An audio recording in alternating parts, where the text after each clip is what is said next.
ನಮಸ್ಕಾರ ಸ್ನೇಹಿತರೆ, ಕಾರ್ಕಳ ಸುತ್ತಮುತ್ತದಲ್ಲಿ ಈಗ ನಾವಿರುವ ತಾಣ ಒಂದು ನಿಗೂಢ ಸ್ಥಳ.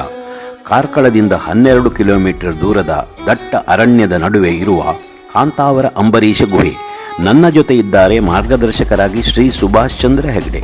ಪುರಾಣ ಕಾಲದಲ್ಲಿ ಈ ಪ್ರದೇಶದಲ್ಲಿ ರಾಕ್ಷಸರು ಇಲ್ಲಿನ ಋಷಿಗಳಿಗೆ ಕೊಡುವ ದೌರ್ಜನ್ಯವನ್ನು ತಡೆಯಲು ಅಂಬರೀಷ ಮುನಿಗಳು ಈ ಗುಹೆಯಲ್ಲಿ ಕುಳಿತು ಶಿವನ ಘೋರ ತಪಸ್ಸು ಮಾಡುತ್ತಾರೆ. ಶಿವನು ಪ್ರತ್ಯಕ್ಷನಾಗಿ ಅಂಬರೀಷರ ಪ್ರಾರ್ಥನೆಯಂತೆ ರಾಕ್ಷಸರನ್ನು ವಧಿಸಿ ತನ್ನ ಶಕ್ತಿಯ ಒಂದು ಅಂಶದಿಂದ ಅಲ್ಲಿ ಲಿಂಗರೂಪಿಯಾಗಿ ಉದ್ಭವಿಸಿದನಂತೆ. ದಟ್ಟವಾದ ಅರಣ್ಯ ಅಂದರೆ ಕಾಂತಾರ. ಶಿವನು ಇಲ್ಲಿ ನೆಲೆಸಿದ್ದರಿಂದ ಕಾಂತಾರದ ಕಾಂತೇಶ್ವರ, ಮುಂದೆ ಕಾಂತಾವರದ ಕಾಂತೇಶ್ವರ ಆಯಿತು. ಇಲ್ಲಿನ ಬಾರಾಡಿ ಬೀಡಿನ ಬಲ್ಲಾಳರ ವಂಶಜರು ಈ ಕಾಂತಾವರ ಕಾಂತೇಶ್ವರ ದೇವಸ್ಥಾನವನ್ನು ಕಟ್ಟಿದ್ದಾರೆ. ದೇವಸ್ಥಾನದಿಂದ ಅಂಬರೀಷ ಗುಹೆ 1 ಕಿಲೋಮೀಟರ್ ದೂರದಲ್ಲಿದೆ. ಈ ಗುಹೆಯ ಒಂದು ಭಾಗದಿಂದ ಕಾರ್ಕಳದ ಪರ್ಪಲೆ ಗುಹೆಗೆ ದಾರಿ ಇದೆಯಂತೆ. ವೀಕ್ಷಕರೇ, ಈ ಗುಹೆಯಲ್ಲಿ ಆಕ್ಸಿಜನ್ ಸ್ಕ್ಯಾರ್ಸಿಟಿ ಇದೆ.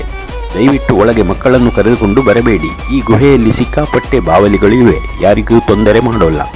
ಮುಳ್ಳು ಹಂದಿಗಳು ವಾಸವಾಗಿರುವ ಕುರುಹುಗಳು ಕಾಣುತ್ತವೆ, ನಮಗೆ ಸಿಗಲಿಲ್ಲ. ಸ್ವಲ್ಪ ಕಪ್ಪೆಗಳ ಸಂಚಾರ ಇದೆ.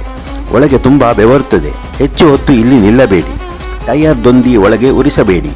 ಮೋಜು ಮಾಡಲು ಇಲ್ಲಿಗೆ ದಯವಿಟ್ಟು ಬರಬೇಡಿ. ಭಕ್ತಿ ಇದ್ದವರು ಮಾತ್ರ ಬನ್ನಿ. ಒಳಗೆ ಸ್ವಚ್ಛತೆಯನ್ನು ಕಾಪಾಡಿ. ಇಂಥ ತಾಣಗಳನ್ನು ರಕ್ಷಿಸಿ. ಜೈ ಕಾಂತೇಶ್ವರ.